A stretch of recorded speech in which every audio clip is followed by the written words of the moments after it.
क्या आप कभी सोचते हैं कि जीवन में सच्चा सुख क्या है? क्या आप कभी सोचते हैं कि मृत्यु से कैसे निडर होकर जीना चाहिए? आज मैं आपको एक ऐसी कहानी सुनाने जा रहा हूं जो आपको इन प्रश्नों का उत्तर देगी। आइए कहानी शुरू करते हैं। इससे पहले कि आप इस कहानी में खो जाइए, अभी इस चैनल को सब्सक्राइब कर लें। एक बार की बात है, एक नौजवान युवक बुद्ध के पास आता है और उनसे कहता है कि हे बुद्ध, क्या आप मेरे एक सवाल का जवाब देंगे?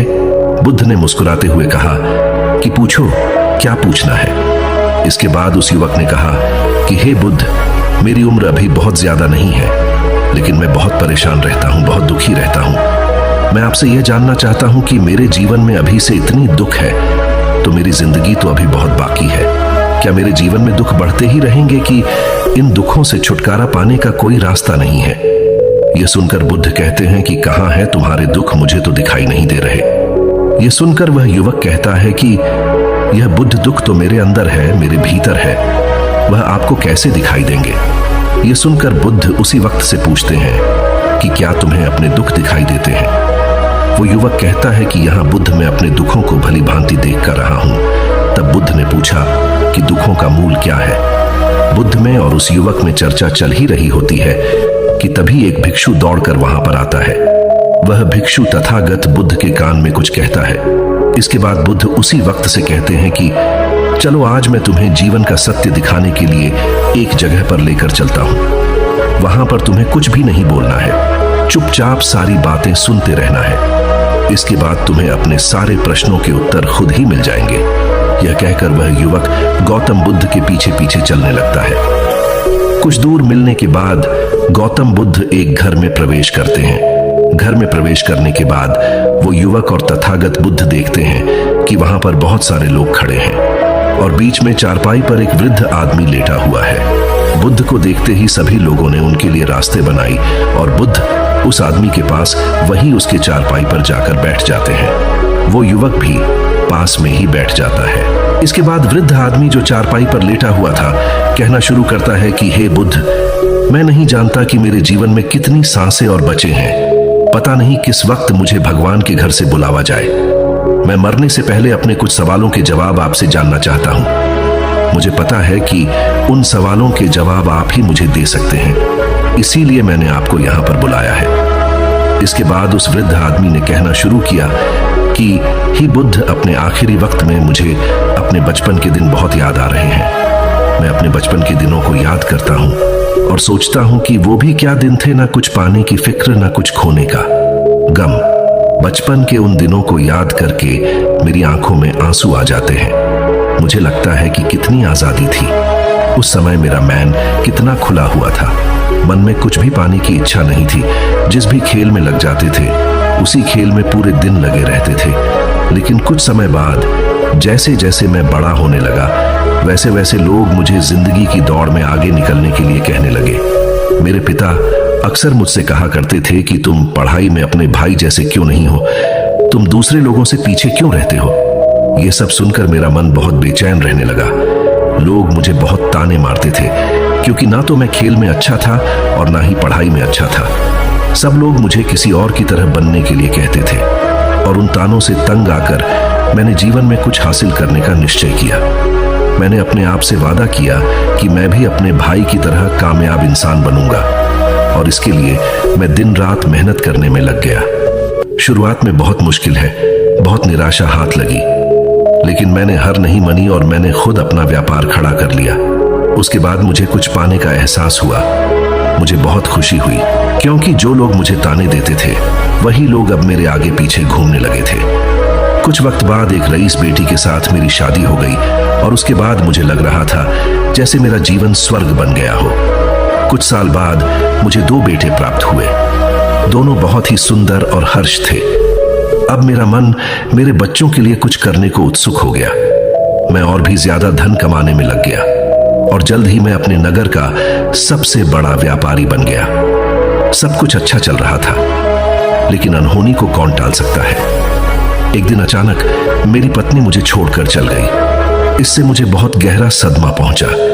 मैं कई दिनों तक अपने घर से बाहर नहीं निकला। मेरे बेटे मुझे हिम्मत दे देते कि पिताजी माताजी तो नहीं रही, और जो हो चुका वो वापस नहीं आ सकता। लेकिन हम दोनों भाई आपका हमेशा साथ देंगे, आपकी हमेशा सेवा करेंगे। आपको किसी बात की कोई चिंता करने की आवश्यकता नहीं है।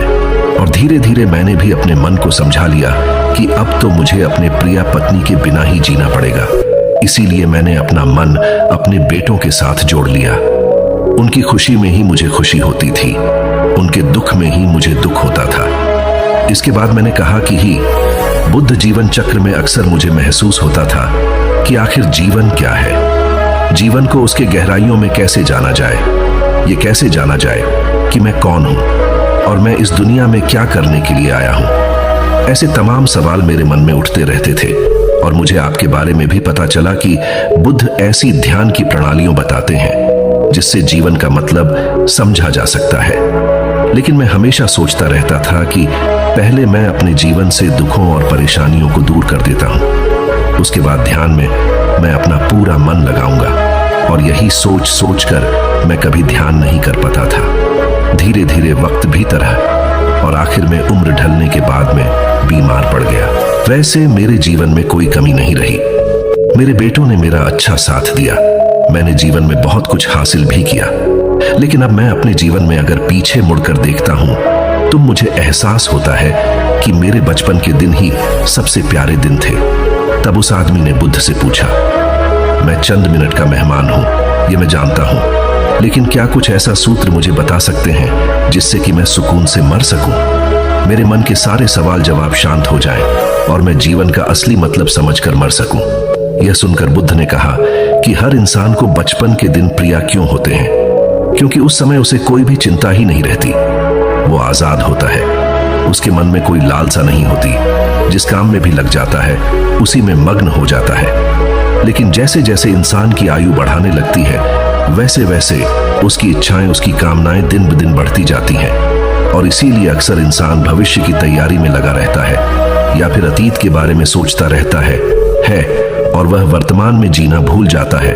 और वहीं अगर हम किसी छोटे बच्चे को देखें तो उसके लिए कोई भविष्य या कोई अतीत नहीं होता, उसके लिए बस वर्तमान होता है और इसीलिए वो वर्तमान में पूरा आनंदित होकर रहता है। तुमने अपना पूरा जीवन अपनी कामयाबियों, अपने बेटों, अपनी पत्नी और अपने भविष्य की योजनाओं में ही बिता दिया और तुम हमेशा यही सोचते रहे कि पहले मैं अपने जीवन को व्यवस्थित कर लेता हूं और उसके बाद सत्य की खोज करूंगा, उसके बाद ध्यान करूंगा। लेकिन हम यह भूल जाते हैं कि कल कभी नहीं आता, भविष्य की योजनाएं कभी पूरी नहीं होती। जब एक योजना पूरी होती है तो हमारा मन दूसरी योजनाएं बना लेता है और इस प्रकार जीवन चक्र चलता रहता है। और अब आखिरी समय में जब मृत्यु तुम्हारी सैया पर लेटी हुई है तो तुम्हें एहसास हो रहा है कि मैंने जीवन में कुछ भी हासिल नहीं किया। अब तुम्हें लग रहा है कि जो भी तुमने किया उसमें से तुम एक सुई भी अपने साथ नहीं ले जा सकते। अगर यही बात तुम उसे वक्त समझ लेते, मृत्यु कभी निश्चित होकर नहीं आती, वो तो कभी भी आ सकती है। अगर ये बात उसे वक्त तुम्हारा मन समझ लेता तो तुम उसी वक्त ध्यान और सत्य की खोज में लग जाते। तुम कोई ऐसी चीज खोजने की कोशिश करते जो तुम्हारे साथ जा सके, जो तुम्हें परिपूर्णता से मरने का मार्ग दिखा सके। उसे वृद्ध आदमी ने हाथ जोड़कर बुद्ध से कहा कि बुद्ध, यह तो मैं जानता हूं कि मुझसे गलतियां हुई हैं, मैंने अपने जीवन को सार्थक रूप से जिया ही नहीं और इस बात का मुझे बहुत गहरे में एहसास हो चुका है। लेकिन मैं आपसे फिर से वही सूत्र जानना चाहता हूं कि क्या मैं अभी परिपूर्णता के साथ नहीं मर सकता? क्या मुझे अभी सत्य की कोई झलक नहीं मिल सकती? यह सुनकर बुद्ध ने उसे आदमी का बहुत सहलाते हुए कहा कि अब तो एक ही सूत्र समझने लायक रह जाता है और वो सूत्र ये है कि तुमने जीवन में जो कुछ भी पाया या जो कुछ भी खोया वो सब यहीं पर छोड़कर चले जाओ, उसे अपने मन के साथ जोड़कर मत ले जाओ। अपने मन में यह भाव पैदा करो कि तुमने अपने जीवन से बहुत कुछ सीख लिया और वास्तविकता में तुमने अपने जीवन में बहुत प्रगति की है, क्योंकि तुमने यह जान लिया है कि जीवन में कुछ भी सार्थक नहीं है और यह जानना भी बहुत बड़ी उपलब्धि होती है। लोग जीवन भर जीते जीते मर जाते हैं लेकिन उन्हें जीवन की निरर्थकता का कोई पता नहीं चलता। इसीलिए अभी अपने मन से सारे सवाल गिरा दो और यह भाव पैदा करो कि जीवन में जो कुछ जानने जैसा था वह मैंने जान लिया है और अब जीवन में कुछ भी जानने जैसा नहीं बचा है। जब तुम इस बोध से भर जाओगे तो तुम बिल्कुल खाली होकर मृत्यु को प्राप्त हो जाओगे। और वास्तविकता में यही मरने की कला होती है। हमने जीवन में जो कुछ भी पाया, जो कुछ भी खोया, वो इसी दुनिया का था और वह यहीं पर रह जाएगा। हमारे साथ कुछ भी नहीं जाएगा। हम खाली जाएंगे, हम बिल्कुल खाली जाएंगे। और जो लोग अपने मन से बिल्कुल खाली होकर जाते हैं, वास्तव में उनके अंदर ज्ञान का दीप जल जाता है और वो आगे चलकर दूसरे जन्मों में उसे निर्वाण की स्थिति को प्राप्त कर सकते हैं। लेकिन उससे पहले तुम्हें इस जीवन की निरर्थकता को समझना होगा। यहां पर कुछ भी पाना या कुछ भी खोना कोई मायने नहीं रखता। इसके बाद बहुत देर तक मैंने कोई सवाल नहीं पूछा और वह मुस्कुराते हुए मृत्यु को प्राप्त हो गया। इसके बाद बुद्ध ने उसे नौजवान युवक से पूछा कि क्या तुम्हें अपने सवालों के जवाब मिले, और मिले तो तुम्हें क्या जवाब मिले, सभी को बताओ। उसी वक्त ने कहा कि हे बुद्ध, मुझे अपने सवालों के जवाब मिल गए हैं। वृद्ध आदमी के जीवन चक्र से मैं समझ गया हूं कि जीवन में कुछ भी पाने जैसा नहीं होता। सुख हो या दुख हो, सब कुछ यहीं पीछे रह जाता है। और अगर हम इसी चक्कर में फंसे रह जाएंगे तो हम सत्य को कभी नहीं जान पाएंगे।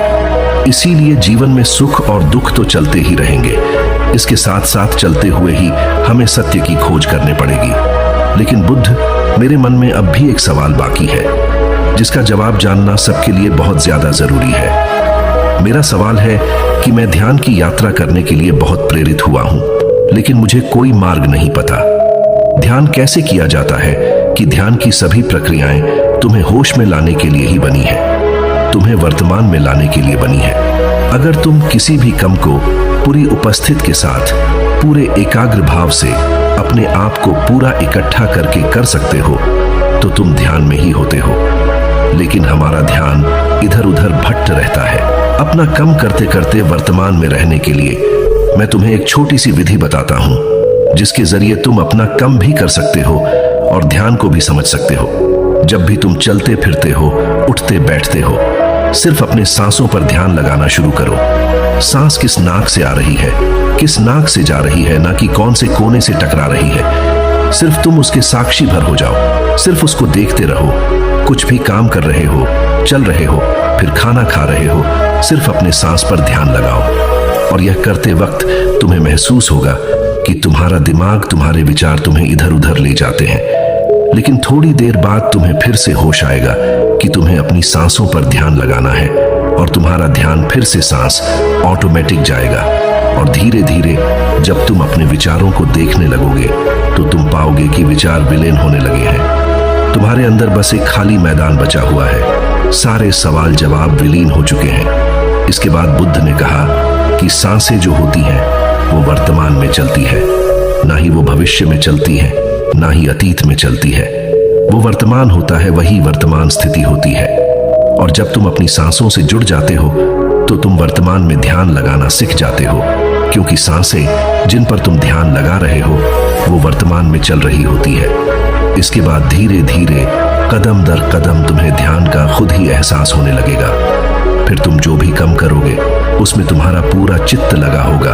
तो शुरुआत वहीं से करो जहां पर तुम हो, यहीं से अभी से अपनी सांसों को पकड़ना शुरू कर दो।